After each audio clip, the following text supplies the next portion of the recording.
She was born into wealth, but fate sent her back to the house as a maid.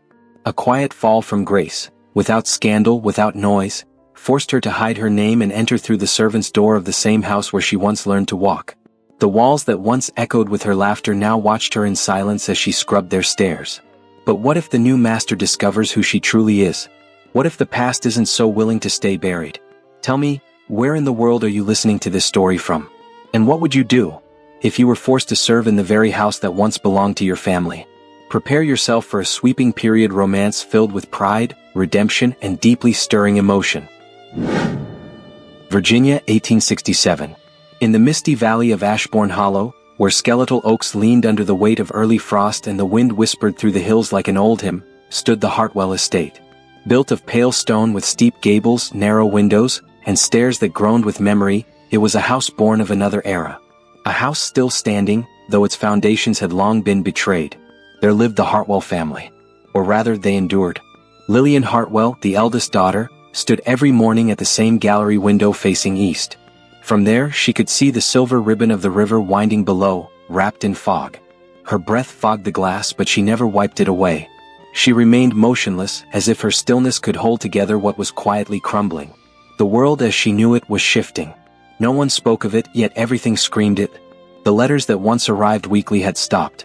The accounts, once reviewed with discipline, were now locked away in a drawer whose key her mother kept beneath the cushion of her chair. Her father, Mr. Henry Hartwell, no longer came down to breakfast. He spent his days in the study, alone with papers that fed the fire each night. The smoke smelled of shame. Mary, her younger sister, still embroidered flowers on handkerchiefs, asking if there would be a New Year's ball that winter. Mrs. Margaret Hartwell, their mother, stitched as well, but without seeing. Her eyes followed the needle, but her thoughts had drifted far away with the last snowflake of dignity. Lillian alone watched the collapse without blinking. She did not cry. She did not ask questions. But she recorded every detail in the silence of her soul. On the morning of November 23rd, the front gates creaked open with a sound that didn't belong. It wasn't the timid rustle of a servant, nor the measured pace of a neighbor. It was the stride of someone who did not ask permission. Lillian knew it before she saw him. A tall man with a sure step and a dark coat crossed the threshold. Snow clung to his boots but not his bearing. Lillian descended the stairs just as Mrs. Constance Hartwell, her father's elderly aunt, emerged from her corner of shadows. With cane in hand and eyes sharp as ever, she examined the newcomer without a word. He removed his hat with a subtle nod of courtesy but offered no explanation for his presence. He carried a leather folio under his arm. It was in the drawing room, before the faded portrait of Grandfather Hartwell, that Mr. Andrew Montgomery spoke the words that shattered what little still stood. "I bring the transfer papers. As of today, this estate is the property of my family." The silence that followed was like that of a freshly opened grave. Margaret dropped her embroidery frame. Lillian did not move. Her father, called in haste, arrived late. He entered with his waistcoat unbuttoned, his face pale, and a smile that pretended not to have heard. "There must be some mistake, Mr. Montgomery. I haven't sold anything." The gentleman opened his folder and pulled out papers freshly signed in black ink. The initials of Henry Hartwell repeated across every page. Lillian saw it, saw her father lower his gaze, his lips tighten, his body shrink as if to disappear. The lie, which had hovered like warm mist for weeks, dissolved in an instant. Mary, still too young to understand, reached for her mother's hand. Mrs. Constance sighed as one who had known it all along. She said nothing, only turned slowly toward the stairs. Mr. Hartwell stood frozen in the center of the room. There were no more words, only the sound of the folder being closed. Lillian stepped forward. Her gray eyes, steady as ancient ice, fixed on Montgomery, not in pleading, not in outrage, but with the clarity of one who faces the abyss without retreat. "Then what must be done, shall be done," she said plainly. And so, in a matter of minutes, Hartwell House ceased to be a home. It became a possession. A shell with tall windows. The departure was silent. No porters shouting, no neighbors offering help. Just a simple cart, a shawl over Margaret's shoulders, and a suitcase in Lillian's hands. Mary wept at leaving the lamp in her bedroom. Lillian covered her with her cape. The last to step through the door was Mr. Hartwell. He climbed into the carriage without lifting his eyes. From that day on, no one ever heard him speak again. Hartwell House closed its doors with a groan that only Lillian heard. And though there were no witnesses and no ceremony, everyone knew that day, in the hush of the valley and the early snow, an heiress had been buried beneath the name of a maid not yet born. The snow continued to fall stubbornly over the rooftops of Ashbourne Hollow.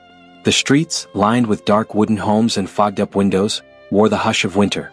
It wasn't the elegant silence of Hartwell House, but one more rugged, more modest, laden with furtive glances and whispers held behind cupped hands.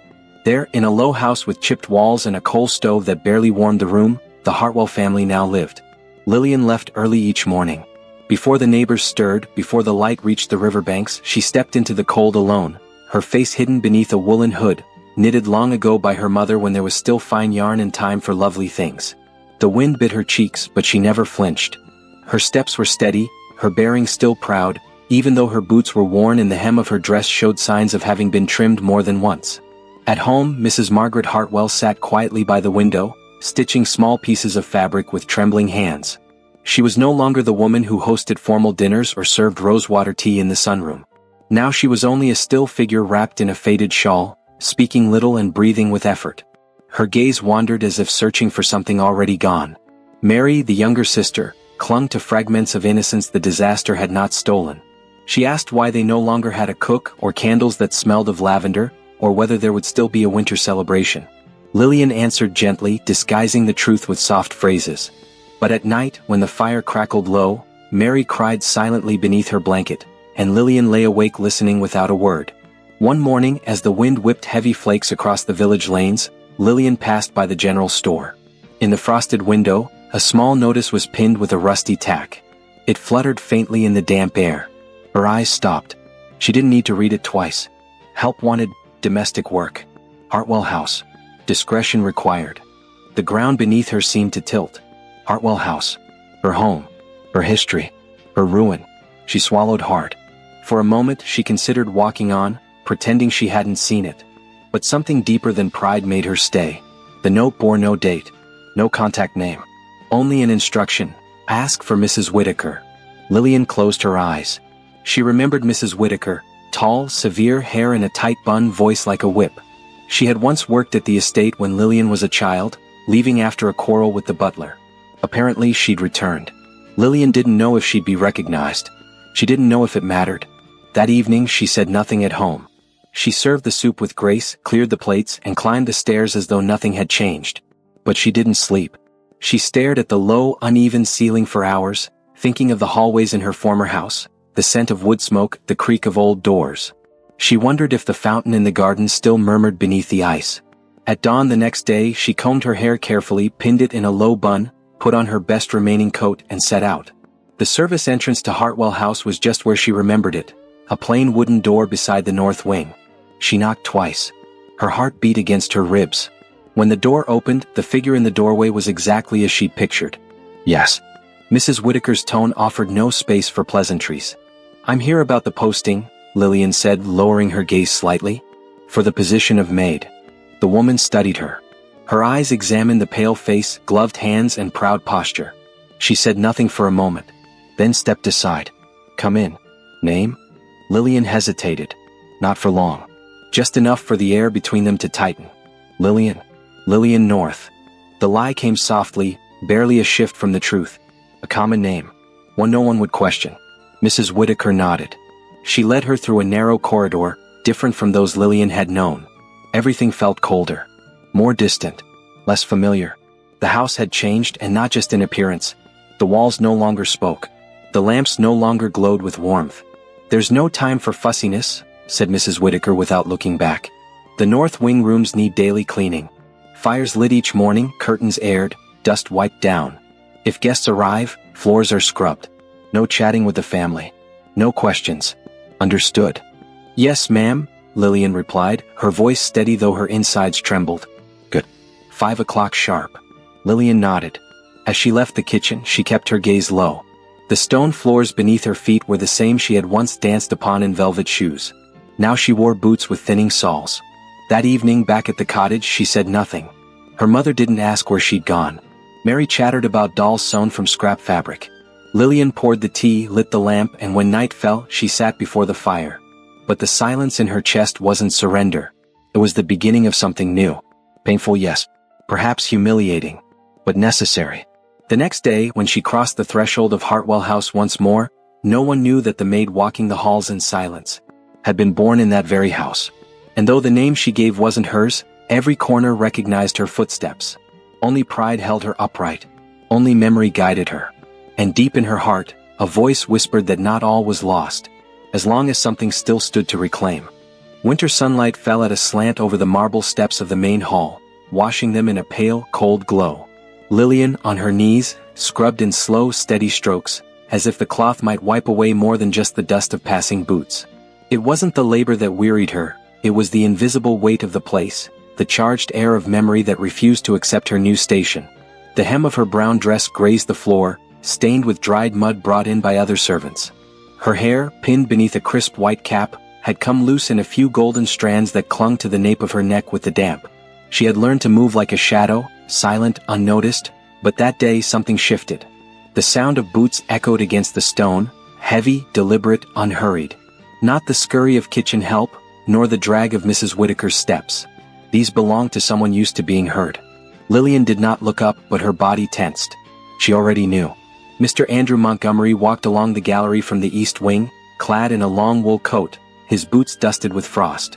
He had just returned from overseeing his land holdings. The breeze still tugged at the ends of his scarf. He stopped when he saw the figure bent over the steps. A maid, he thought at first. Just another. But something made him pause.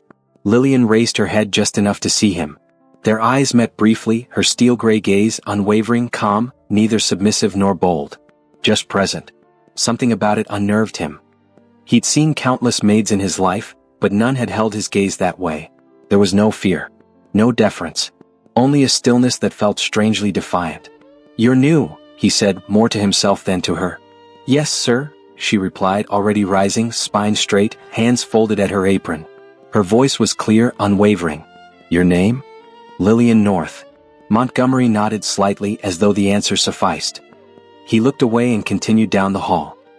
He said nothing more, but as he passed her, his eyes lingered a moment longer than necessary. There was something unsettling about the way she stood, too dignified for the floor she had just scrubbed. From that day on, he began seeing her more often, not by chance but because he sought her out. He saw her in the kitchen, polishing preserves with an unusual care. He glimpsed her in the corridor, carrying linens with calm precision. He heard her voice answering Mrs. Whittaker's orders with quiet poise. But that wasn't what disturbed him. It was how she moved. How she remained whole. Lillian wasn't submissive. Nor was she proud. She was something else, a contradiction. Without understanding why, Montgomery began assigning her tasks that weren't hers. Small things. Asking her to check if the dining curtains were aligned. To count the candles in the china cabinet. Excuses. She never complained. She merely nodded and complied. But he noticed the slight lift of her brow, the subtle tilt of her chin, as if to say she knew exactly what he was doing, and would not be moved by it. Lillian, for her part, felt the pressure of his gaze more and more. She knew he watched her. Knew something about her unsettled him. She sensed it in his silences, in the way he would sometimes stop mid-step, as if her presence had disrupted his thoughts. But she would not yield. From the moment she entered the back door of her former home, she had made a decision. She would seek no sympathy, no affection, no justice. Only work. Only silence. One afternoon, as she arranged the brass candelabras in the smaller parlor, she felt his presence behind her. She hadn't heard him enter. Lillian turned her head slightly. "Shouldn't you be in the kitchen?" he asked, not harshly but not kindly either. "Mrs. Whittaker assigned me this room, sir," she replied calmly. Montgomery walked past her, stopping at a window. He rested a hand on the wooden frame and looked out at the frost-covered garden. "The wind's been cruel this winter," he murmured, almost to himself. Lillian said nothing. She continued polishing, though her pace slowed. "Are you from around here?" he asked suddenly. She stiffened. Kept her eyes on the brass. "Yes, sir. Born and raised in this town." He nodded as if that answered something for him. But he said no more. He left her there with a silence that lingered long after his boots had vanished down the corridor. That very evening, Miss Isabel Crawford arrived with her mother. Isabel was tall, perfectly poised, with high cheekbones and flawless manners. She wore a deep burgundy velvet dress, lace gloves, and a feathered hat set just so. Her smile was constant but never touched her eyes. At dinner, Lillian served the table. She kept her head bowed but caught every word. Isabel spoke of Parisian fashions, of recipes brought from Boston, of the quaint habits of rural households. Montgomery replied in monosyllables. His eyes drifted from the table settings to the silverware, but never to his bride-to-be. At one point, Isabel made a passing remark about the new maids. "One of them carries herself oddly well," she said with a dry laugh. "Where on earth did you find her, Andrew?" He didn't answer. He simply took his wine and drank it in one long, slow gulp. From the dining room door, Lillian felt heat rise to her neck. Not from shame, but from restrained fury. She didn't flinch, didn't blink, only gripped the tray tighter, her knuckles turning white. That night, alone in her narrow room, Lillian looked at her hands under the flickering light of a half-burned candle. They were rough now, red from cold water and wax. She remembered how they once were, soft, adorned with jade rings her mother gave her on her 15th birthday. But she did not cry. She knew pride doesn't always shout. Sometimes it simply stands tall. And she was still standing, even as the weight of the world threatened to crush her from above. Winter gave no mercy at Hartwell House. Frost crusted over the bare branches of the oaks, and the wind pushed through the stone walls like a living thing, thick and biting, settling deep into the bones. The corridors held a heavy stillness, as if the entire house were holding its breath. Nothing moved. Nothing dared shift. Except Lillian. That morning, Mrs. Whittaker appeared in the kitchen with a deeper frown than usual. In one hand she carried a porcelain tray of untouched cookies, in the other, a note scrawled in jagged handwriting. "Miss Constance refused every maid who went to her yesterday," she announced without looking at anyone in particular. "Said she doesn't know why we pay them if they can't read without stammering like schoolgirls." The other maids pretended not to hear. One dropped a fork just to have a reason to crouch beneath the table. The old aunt of Mr. Montgomery, though confined to a wheelchair, still wielded the temper of a queen and the tongue of a magistrate. "You," said Mrs. Whittaker, pointing to Lillian. "You read well. Come with me." Lillian looked up. For a moment she hesitated. Not out of fear, but out of something closer to a foreboding. Still, she nodded calmly, wiped her hands on her apron, and followed the housekeeper down the carpeted hallway. The room where Miss Constance Montgomery lived sat at the far end of the south wing, removed from the noise of the household and tucked behind thick curtains and aging furniture. The air smelled of camphor, old paper, and a floral scent, faint but stubborn like a memory. The elderly woman sat by the fireplace, wrapped in a dark green shawl. Her cane rested across her lap, and her sharp, clear eyes fixed on Lillian with a look somewhere between weariness and expectation. "Another one," she murmured without enthusiasm. "If she's useless too, don't bother sending another." Mrs. Whittaker placed the tray on a side table and left the room without reply. Lillian stepped forward in silence and sat on the stool by the hearth.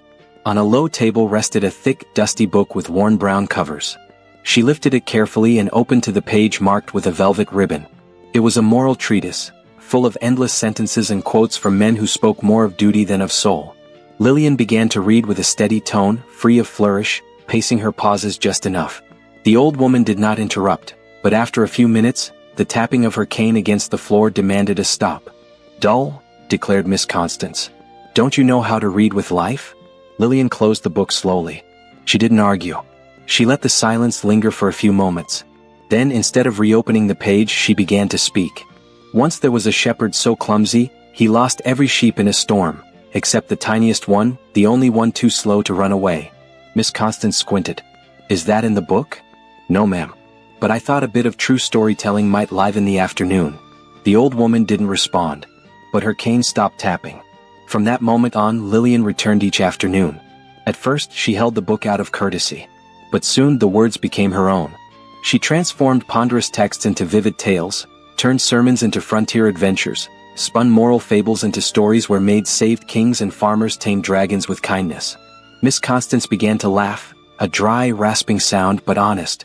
Her face, once granite, softened with new lines, lines carved not by age but by long-denied joy. She asked for fennel tea, adjusted her spectacles, and feigned boredom when Lillian arrived late. But if she was 5 minutes delayed, the cane struck the floor like a battle drum. One afternoon, as Lillian spun a tale of a young lady disguised as a farm girl escaping an enchanted estate, a shadow passed across the doorway. Mr. Montgomery, walking down the hall, had heard a voice not like the others. Not the dull, timid tones of the staff, but a cadence warm and steady, enough to make him pause. He stepped closer, silent, and opened the door just a crack. Lillian did not see him. She continued her tale with her gaze fixed on the old woman, who pretended disinterest but toyed with the tassel of her shawl like a child.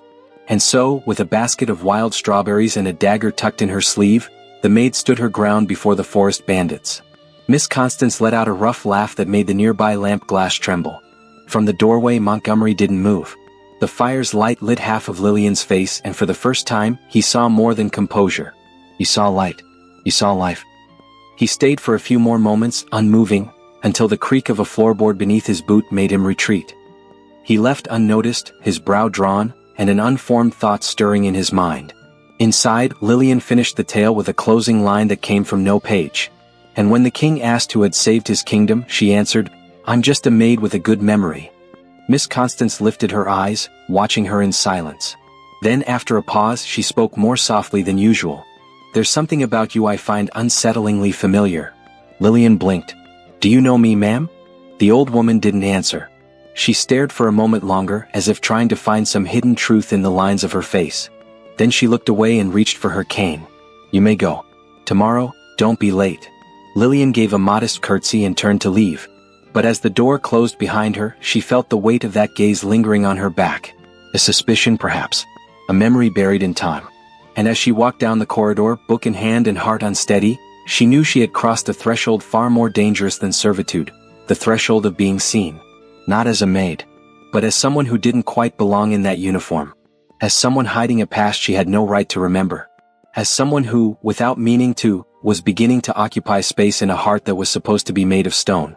Snow kept falling over Hartwell House like a white curse that refused to lift. The sky hung low, the air was heavy, and the days stretched on slowly. The winter of 1867 offered no mercy to the hills of Virginia, and within the mansion the cold crept deep, not just into the walls but into the bones of those who lived there. Lillian rose before dawn, her feet numb, fingers stiff with the chill that slipped through the cracks of the attic where she slept. Still, she dressed in silence, gathered her apron, and carefully descended the long staircase that connected the servants' quarters to the main kitchen. But that morning her body betrayed her. As she placed her foot on the first marble step, a tremor ran through her leg. Her vision blurred for a moment. She reached for the wall, closed her eyes and waited for it to pass. It didn't. She descended 3 more steps, unsteady, until the world began to spin in a silent vortex. The sound of her bucket clattering against the stone was the last thing she heard before everything went white like the snow in the courtyard. They found her collapsed on the floor, face pale, lips cracked, a thin frost beginning to settle in her hair. A young stable boy was the one who ran to fetch Mrs. Whittaker, and when she saw Lillian unconscious, she did not hesitate to call out for help. What no one expected was that it would be Mr. Montgomery who responded. He came down the corridor with long strides, cutting through the group of frightened servants, and stopped at her side. His expression wasn't one of alarm, but of something deeper. He knelt, brushed the back of his hand against her forehead, and murmured something only Mrs. Whittaker heard. "She's burning up with fever." Without another word, he lifted her in his arms. Lillian's body was light as linen, yet somehow felt immeasurably heavy with what it symbolized. He carried her to a small room off the main wing, modest but with a fireplace. He ordered a fire lit, water boiled, broth prepared. No one dared question him. When Lillian awoke, the late afternoon light filtered through worn curtains. Her head ached, her throat tasted of iron. She tried to sit up, but a firm voice stopped her. "Don't move." She opened her eyes fully. Mrs. Whittaker stood beside the bed, a porcelain cup in her hands. "You've been raving with fever all day. Here, drink this. It's broth." No arguments. Lillian tried to speak, but a cough stole her breath. She accepted the cup with trembling hands. The steam rose in soft curls, warm and comforting. She took a sip. The flavor was plain, but soothing. "You'll stay here tonight." "By order of Mr. Montgomery," added the housekeeper, her tone quieter now. "He brought the broth himself." Lillian looked down, uncertain. The warmth she felt didn't come from the fire or the soup, but from the knowledge of that unexpected gesture. Hours later, as the fever began to ease, the door creaked open. Lillian pretended to be asleep. She heard soft steps over the rug. A faint creak from the nightstand. The quiet sound of something being set down. A clean handkerchief and a new bowl of broth. Then silence, and the door clicking shut. She didn't need to open her eyes to know who it had been. The next day was gray. Lillian insisted on returning to her duties, but Mrs. Whittaker, following the master's orders, denied her. Confined to rest, she spent the morning mending a hem in silence. That afternoon, she asked permission to walk briefly in the snowy garden. Upon her return, her body felt steadier, but her mind more unsettled. That's when she saw her. Isabel Crawford, flawless in a navy velvet coat trimmed with white fox fur, descended the front steps with slow, practiced grace. The snow crunched beneath her fur-lined boots. She walked as if each step were a demonstration. Her eyes, however, did not shine.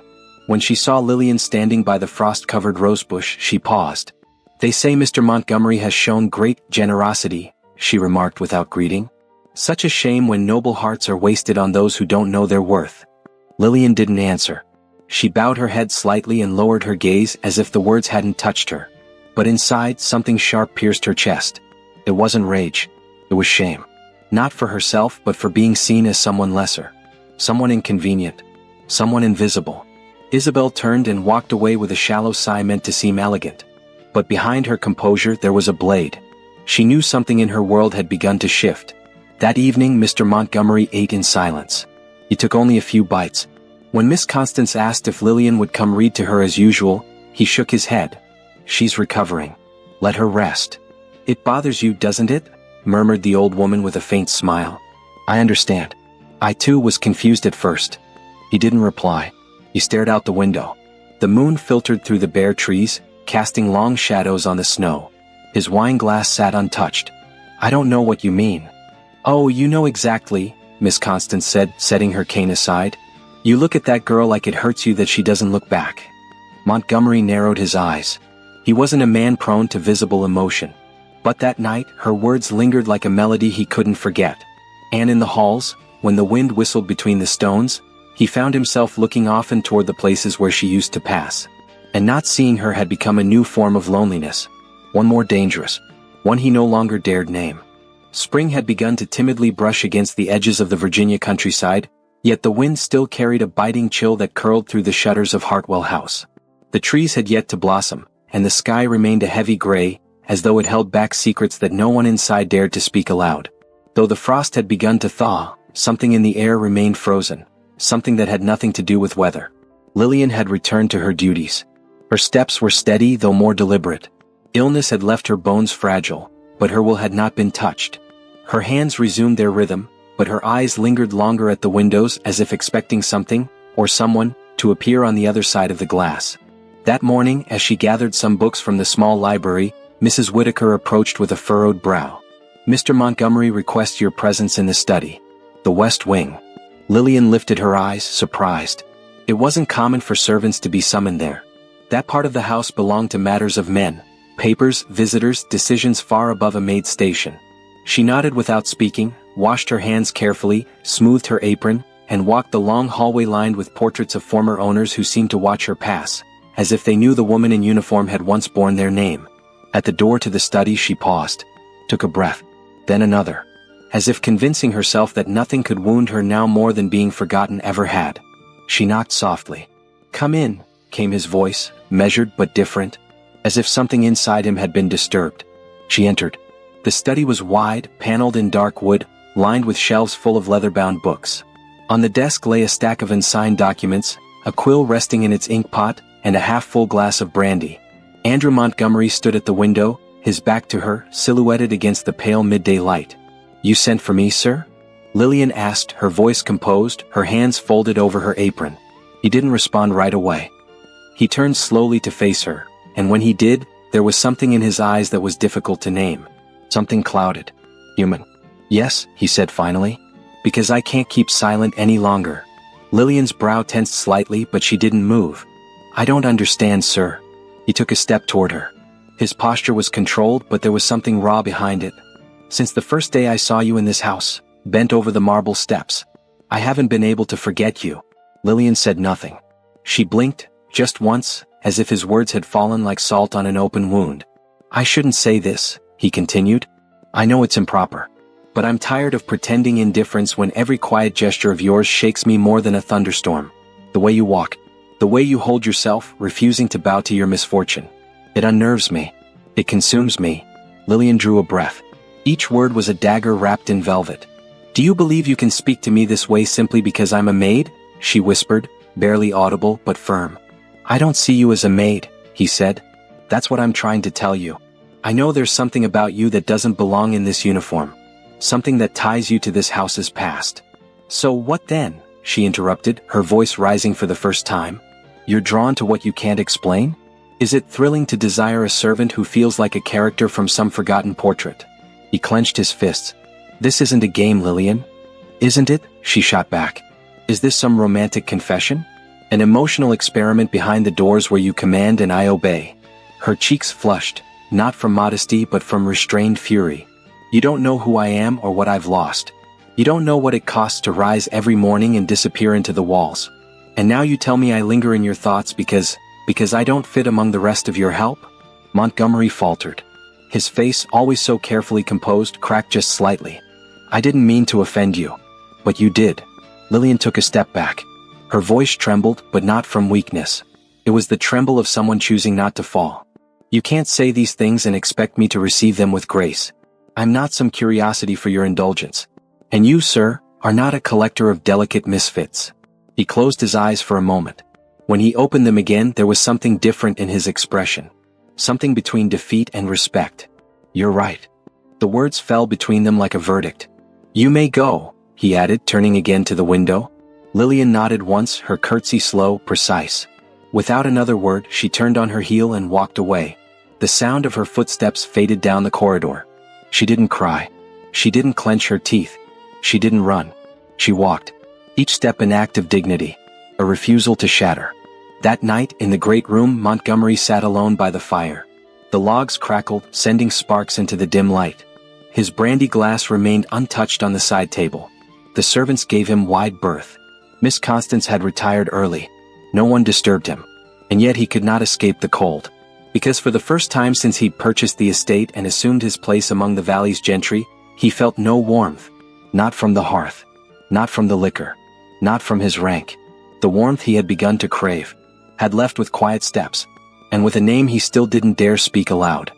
The sky over the valley had sunk into a deep gray, with low clouds pressing down on the rooftops like layers of damp wool. The rain had yet to fall, but the wind promised it would not be long. Inside Hartwell House, silence had grown thicker, like a held breath that stretched through each corridor, heavy and expectant. The halls felt longer. Every footstep echoed as if looking for someone who no longer walked there. Miss Constance, seated by her window, no longer asked for company. Mrs. Whittaker moved through her duties with mechanical order. And Andrew Montgomery, from his study, stared blankly through the same glass where Lillian once stood watching the frost-covered garden. Since the maid's departure, something had shifted in the air of the house. It wasn't just her absence, it was what she had taken with her. The balance, the composure, a kind of silent light. That morning, Montgomery tried to resume his routine. He shut himself in with ledgers, reviewed documents, pretended to read.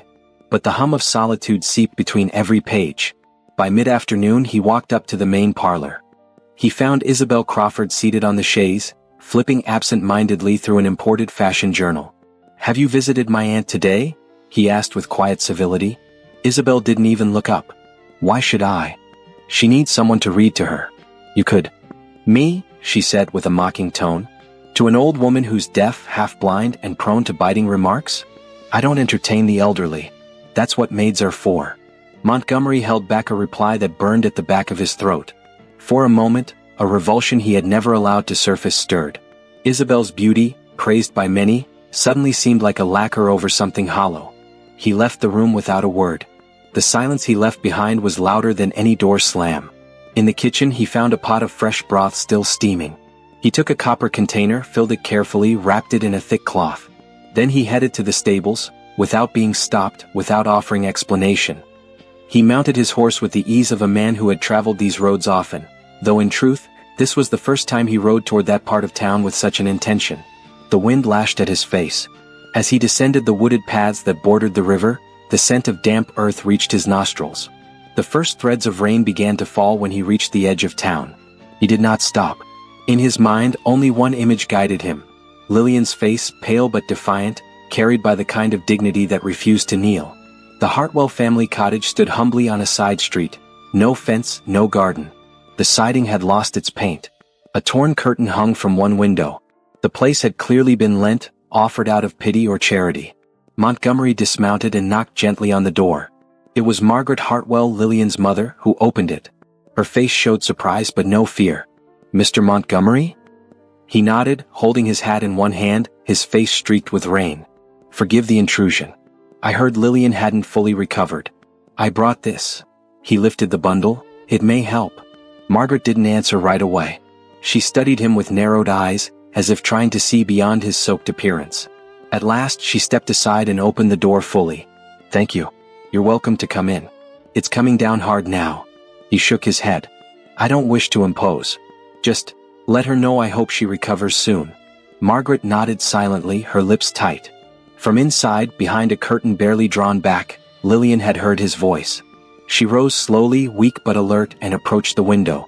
There he was, standing in the rain, motionless as if time had stopped with him. She couldn't hear what he said, but it didn't matter. His presence alone spoke more than words. It wasn't pity that had brought him. It was something else. Something that hurt more deeply. The rain thickened. Montgomery replaced his hat and offered a final, quiet nod before turning away. He mounted and disappeared into the mist that wrapped around the trees. Lillian let the curtain fall. In her chest, her heart pounded, not from fever but from the dull ache left by his unexpected visit. She tried to believe it had been a gesture of courtesy, a way to mend the humiliation of before. But something in the way he had looked at her, in his silence beneath the rain, contradicted that notion. In the center of the room, Margaret placed the container on the table. When she lifted the lid, the aroma of hot broth filled the air. It's still warm, she murmured, mostly to herself. I don't want it, Lillian said softly from the doorway. It'll do you good, her mother replied. He hasn't brought this to anyone else. You know what that means. Lillian looked at her, torn between sorrow and pride. I didn't ask for anything. I'm not his guilt. I'm not his regret. Margaret said nothing. She poured a serving into a cup and left it beside a piece of bread. Then she stepped away in silence. That night at Hartwell House, Miss Constance requested her tea earlier than usual. It was served without company. No one read to her. No one crossed the threshold beyond what duty demanded. But when one of the maids mentioned, without intending to, that the master had ridden into town during the rain with a delivery for the Hartwells, the old woman didn't ask questions. She requested no further details. She merely sipped her infusion, closed her eyes and murmured, "Some men only learn to speak when there's no one left to listen." And in that whisper, there was more wisdom than in all the books Lillian had ever read to her. Because there are silences that scream, and gestures that strike deeper than any word spoken too late. The rumors spread through Ashbourne Hollow as swiftly as a storm sweeping through the valley. The windows of Hartwell House were not thick enough to keep out the echo of what had happened. Andrew Montgomery had broken off his engagement with Isabel Crawford. The news struck like a stone dropped into the still waters of social expectation. The Crawford family, wealthy, influential, wasted no time accusing him of ingratitude. There were whispers of withdrawn investments, of broken alliances, of doors closing in circles where the Crawford name once opened every one of them. Some claimed Montgomery had gone mad. Others murmured about a woman, one without pearls around her neck or lineage behind her name. But he gave no explanation, wrote no letters, offered no apology. He simply signed a document, returned a ring, and fell silent. And it was this silence that wounded the Crawfords most. They were used to noisy scandals, not the quiet scorn of a man who no longer felt the need to justify himself. In the house, Mrs. Whittaker did not slow her pace, but her movements grew sharper. The servants whispered in corners. No one said Lillian's name, but her presence was felt like a ghost in every room. She had returned to work, yes, but kept a precise distance. She timed her steps to avoid Montgomery's. She no longer crossed through the West Wing. And when duty forced their paths to meet, she bowed her head with perfect courtesy, a formality more painful than any rebuke. Montgomery felt it. Every place she used to pass now felt colder. Though the house was just as grand, it had shrunk. Not in size but in soul. As if some quiet light had refused to return with her.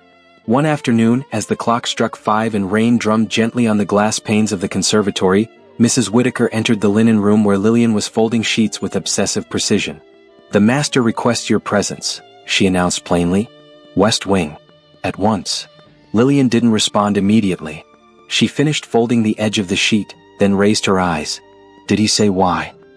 "He seldom explains his orders," Mrs. Whittaker replied, arms crossed. "And you know that."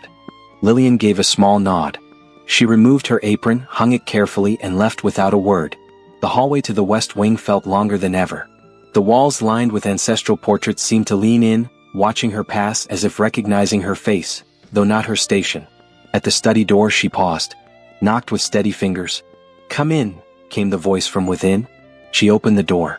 Montgomery stood by the window, his sleeves rolled, his shirt slightly undone, his hair disheveled, as though he'd run his hands through it too many times.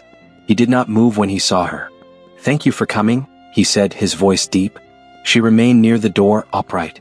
"I was told to report here." Montgomery lowered his gaze. Her formality cut deeper than anger. "You hate me," he murmured, taking a step forward. "And you have every reason. I acted like a fool." She said nothing. "I ended my engagement with Isabel." "That does not concern me," she replied softly, but firmly.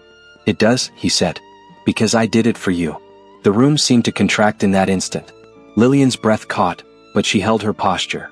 She could not afford to falter.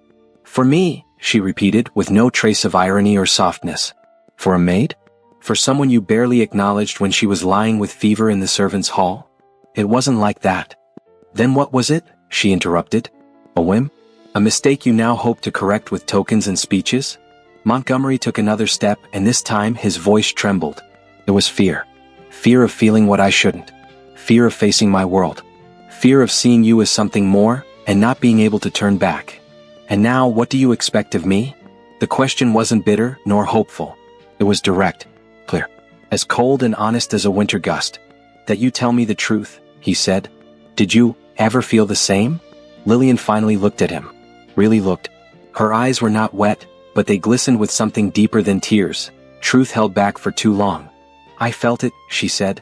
"I felt it even when I shouldn't have.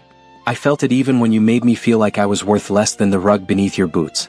But I also felt the weight of my name erased, my pride swallowed, my nights of fever passed without a single knock on my door." He stepped closer, but she moved back just enough to draw a line between them. "I'm not a consolation prize," she said. "I won't be the aftermath of a broken engagement or the refuge of a man who doesn't know his heart." "Then what should I do?" he asked, the desperation now barely veiled. "Nothing," she whispered. "Because what needed to be done, you did far too late." She turned, opened the door with calm, and without looking back, left. Montgomery didn't move. He remained where she'd left him, with the murmur of the wind slipping in through the stonework, and the certainty that some decisions, however just, come too late. Like a word of love whispered when the train has already left the station. The sun barely dared to pierce the clouds that morning, as if the sky itself feared illuminating a day laden with unspoken meanings. Hartwell House, which for weeks had lived between rumors and silence, woke cloaked in a thick mist that pressed its chilled fingers against the window panes. Inside, Lillian's footsteps echoed with the quiet strength of someone who no longer feared consequences, but still bore the weight of what could never be undone. Mrs. Whittaker had delivered the message bluntly. Mr. Montgomery wished to see her again in the study. The same study where, days earlier, he had dismissed her with wounded pride and confusion masked as control. The very room from which she had walked away, dry-eyed but torn apart.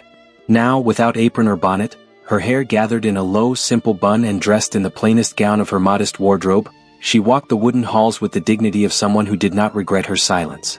Every step was deliberate. A choice. She did not expect apologies nor explanations, much less redemption. And yet, her hands trembled. At the door to the study she paused. Her hand hovered in the air. She inhaled deeply, once, twice, as if steadying her soul. Then she knocked. "Come in," his voice said, low and measured. She opened the door. The room was just as she remembered it. Fire burning in the hearth, the scent of wood, ink, and leather hanging in the air. Montgomery stood by the window, his coat unbuttoned, shirt collar loosened, as if haste had outrun decorum.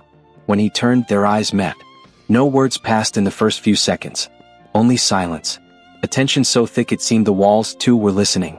Lillian remained near the door, her posture straight, her hands gently folded. Her face was calm, but in her eyes lived a quiet storm. "Thank you for coming," he said, his voice quieter now. She didn't respond. "I know I don't deserve it," he added. "But I needed you to hear me." "I'm here," Lillian said. Neither harsh nor gentle. Simply a fact. Montgomery stepped forward, as though each stride were a confession in itself. "Since you came into this house, something changed. I didn't see it at first. At first, it was only discomfort, irritation.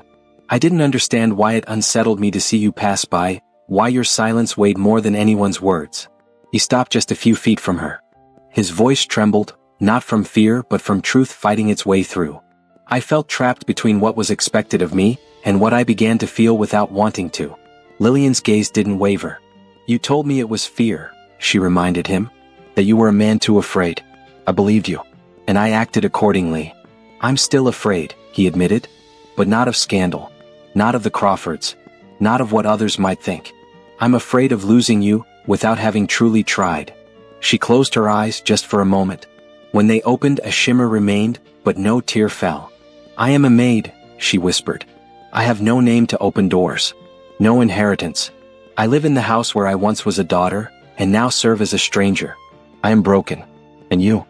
You are the only real thing I've ever had, he said, cutting her off gently. No amount of words can erase what you've endured. I won't pretend to fix what I ignored. But if, just once, you could believe that someone sees you, not as a servant, not as a shadow, but as the woman you are, then stay. He extended his hand to her. It wasn't a grand gesture. It wasn't rehearsed or poetic. It was trembling, unsure. A hand that asked without demanding. That offered without condition. A hand that did not promise perfection, but simply a beginning. Lillian looked at it, then at him. For a long moment she seemed about to turn away, to leave him standing among words too late and courage come too slowly. But instead she raised her own hand, slowly, hesitantly, and placed it in his. Their palms met gently, like a flame being passed between two souls. There were no kisses, no declarations, just the touch, just the offering. And in that touch, everything. The silence that surrounded them spoke louder than any vow. It was the language of two hearts that had been bruised, silenced, misunderstood, and yet chose to remain. Montgomery didn't smile, but his gaze softened. Thank you, he whispered. Lillian met his eyes, full but dry. Her chest lifted. Her feet remained planted. Don't make promises you can't keep, she murmured, because if I fall again, I won't rise a second time. He nodded, and he didn't let go.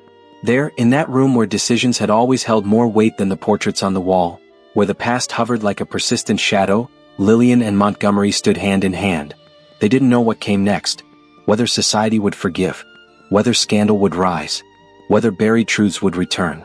But in that moment none of it mattered, because after so much silence, so much pride, so much aching restraint, someone had reached out, and the other had taken hold. The snow had begun to melt, but in the hearts of those within Hartwell House, a colder winter still lingered. It wasn't the weather that chilled the glances or hardened the words, it was the rumors, those that moved faster than the wind and cut deeper than frostbitten ground. In the corridors of the estate, there were no light conversations or relaxed footsteps. Every inch of the house seemed to hold its breath, waiting for a verdict. The news had spread like wildfire. Mr. Montgomery had ended his engagement to Isabel Crawford and had taken the hand of a maid. A Hartwell, yes, but to most that name no longer carried the weight it once had. To them, it was too late for bloodlines to cleanse away the stain of servitude. The cooks whispered with the laundresses. The footmen averted their gaze as Lillian walked past. One of the younger maids crossed herself at the sight of her. Another resigned that very afternoon. It was as if her mere presence disrupted the natural order of the house, as if she dared to occupy a space that, in their minds, would never belong to someone like her. Montgomery said nothing. He didn't deny the gossip. He didn't explain himself. He moved through the halls with his head held high, his face unreadable. But those who knew him could see the tension behind the silence. It wasn't indifference. It was the instinct to protect what hadn't yet found a name. A week after the moment in the study, a letter arrived. It was delivered by a courier from the local council, a man with a rigid expression who declined tea and refused to sit. He handed over the sealed envelope with hands that trembled more from propriety than cold, and left without saying a word. Montgomery opened it immediately in front of Mrs. Whittaker, who had lingered near the door. The message inside offered no ambiguity. It has come to our attention, with deep regret, that your engagement to Miss Isabel Crawford has been dissolved and that you are rumored to be entangled with a domestic in your employ. While your personal affairs are your own, those who carry respectable names must remember that private conduct becomes public example. We respectfully but firmly remind you that such behavior tarnishes the memory of your family and undermines the trust this community has long placed in you. The Civic and Ecclesiastical Council of Ashbourne. Mrs. Whittaker lowered her eyes. Montgomery carefully folded the letter and laid it on the desk. Then he rose, walked to the window and clasped his hands behind his back. Will you reply? The housekeeper asked, her voice low. Yes, he answered. But not with apologies. That same night, he wrote a brief response by hand. Honor is not inherited. It is built. And I have chosen to build mine on truth. Andrew Montgomery. Meanwhile, in the East Wing, Lillian lived in quiet exile. She carried out her duties as always but never crossed into the West Wing. She no longer read aloud to Miss Constance. She didn't exchange a single word with Montgomery. She buried herself in routine as the only way to keep breathing. Her expression remained calm, but her eyes told of sleepless nights and invisible battles. One afternoon, Mrs. Whittaker entered the linen room, where Lillian was folding blankets with the same meticulous care as always. "Miss Constance has asked to see you," she said.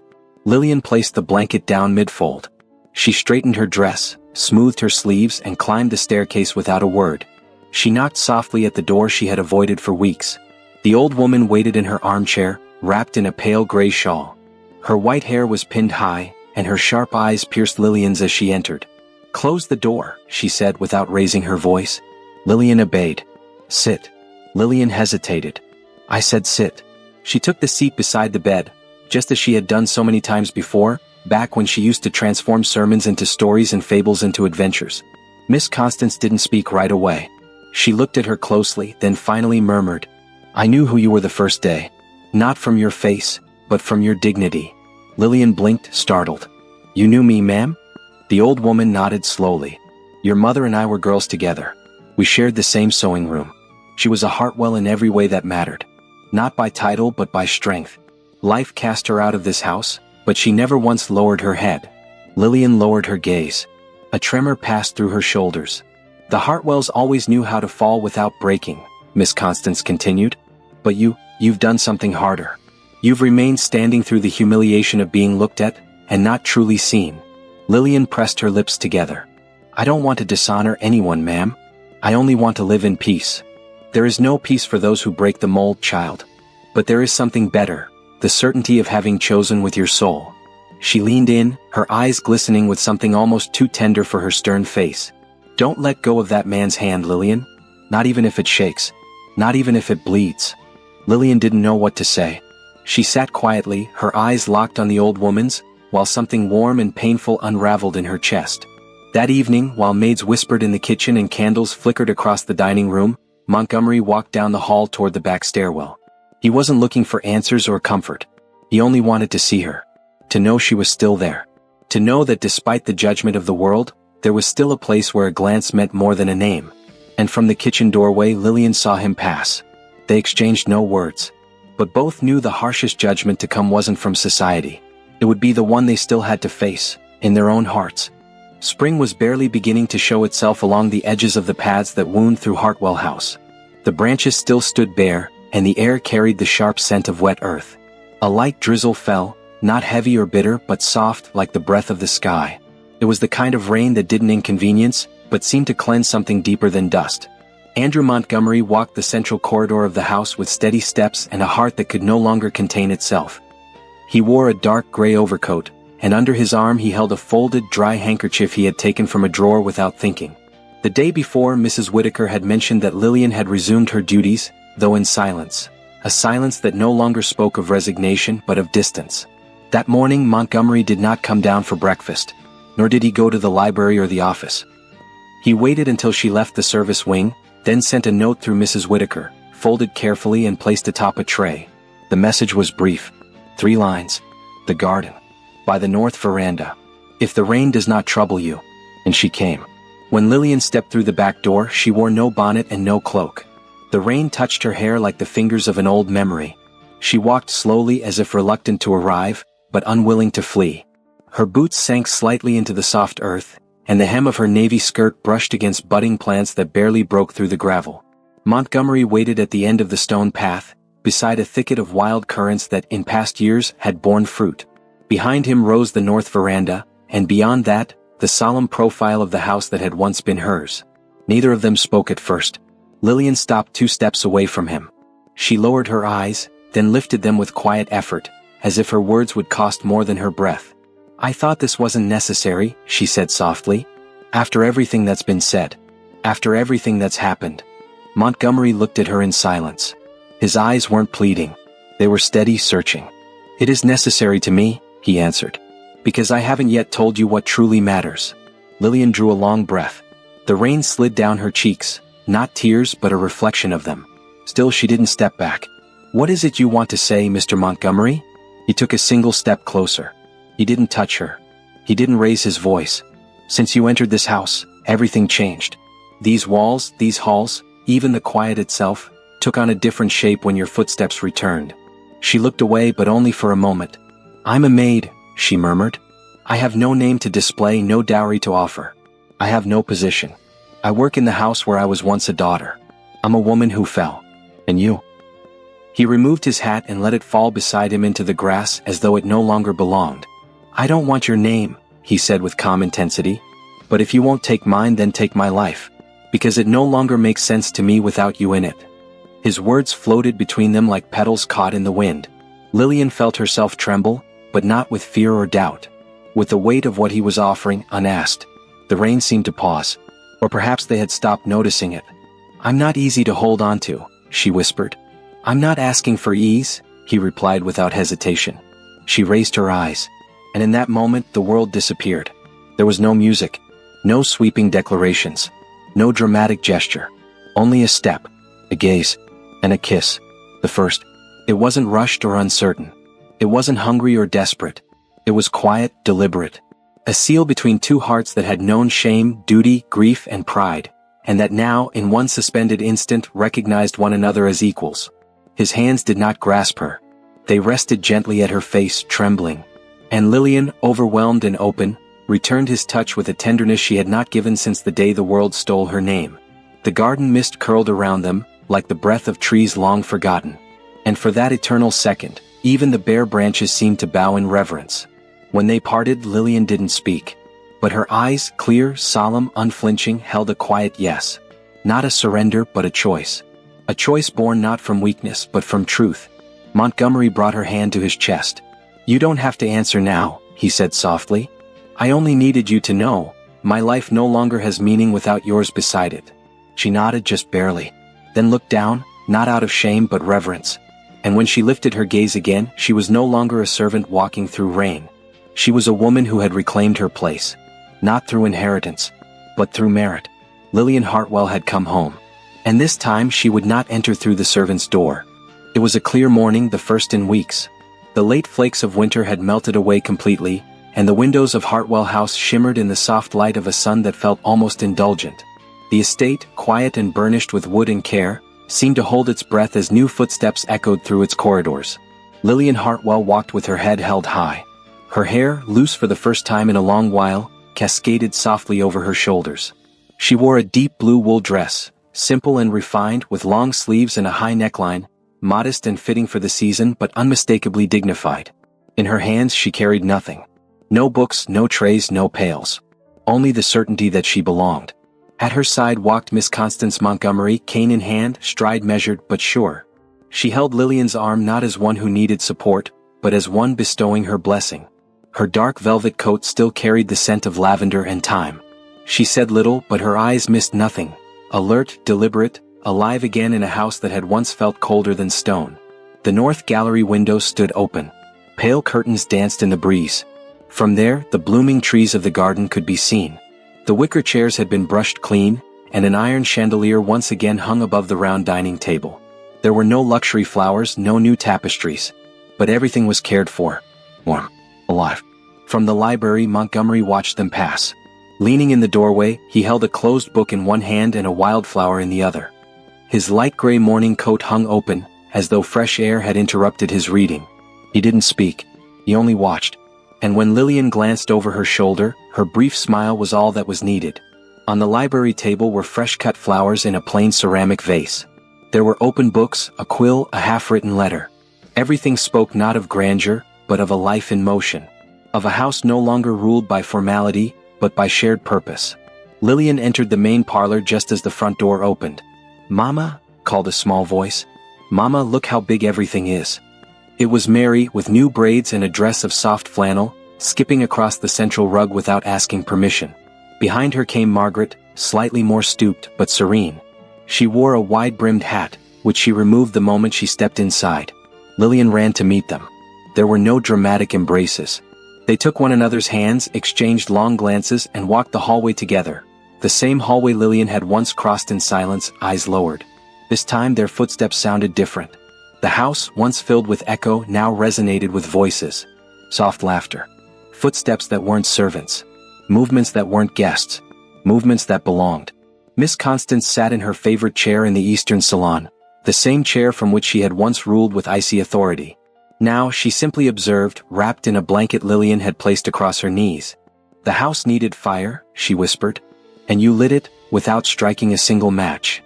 In the dining room, a new maid poured tea. She did so with calm hands, no rush. No one pressured her. Montgomery entered a moment later and laid the wildflower gently on the table. Lillian saw the gesture but didn't speak. There was no need.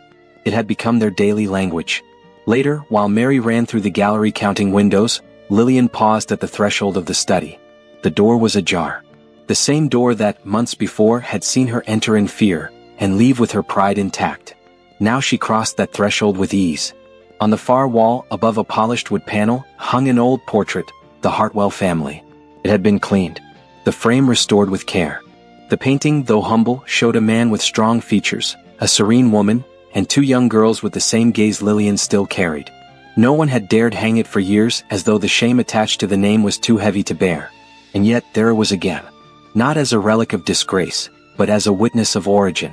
Montgomery approached from behind. He didn't touch her. He simply spoke. "I didn't want it hidden away. I thought it should be where it belongs." Lillian turned slightly toward him. "Thank you. Not for hanging it, but for bringing me back to where I belong." Montgomery said nothing. He offered his arm like one would at a formal ball. Lillian accepted it without hesitation. And so they walked through the house, among soft curtains, ticking clocks, and portraits that no longer felt heavy. They walked as two who had known winter, and at last felt the warmth of a home with fire. Snow once again blanketed the rooftops of Hartwell House. It fell gently and quietly now, as if time itself had learned to descend with reverence. From the hillside, the landscape appeared still, but inside the house, life pulsed with a warmth no winter could touch. Lillian stood in the north gallery, wrapped in a soft, pale gray wool shawl, her hair pulled into a loose bun. In her arms, a baby slept, no more than a few months old, fists curled, breath even. At her side, a girl of about 7 read aloud in a soft voice, sounding out each word with careful attention. She had her mother's quiet gaze and her father's steady resolve. Andrew Montgomery crossed the gallery with unhurried steps. His stride was slower than it had once been, his temples now silvered with time, though his bearing remained strong. When he saw their daughter reading, his smile appeared without effort. He stopped beside Lillian and pressed a kiss to her forehead, careful not to wake the child in her arms. "Have you been watching the snow long?" he asked quietly. "Since it began," she replied. "I was wondering if it still felt the same as that time." "And," he asked. "No," she said.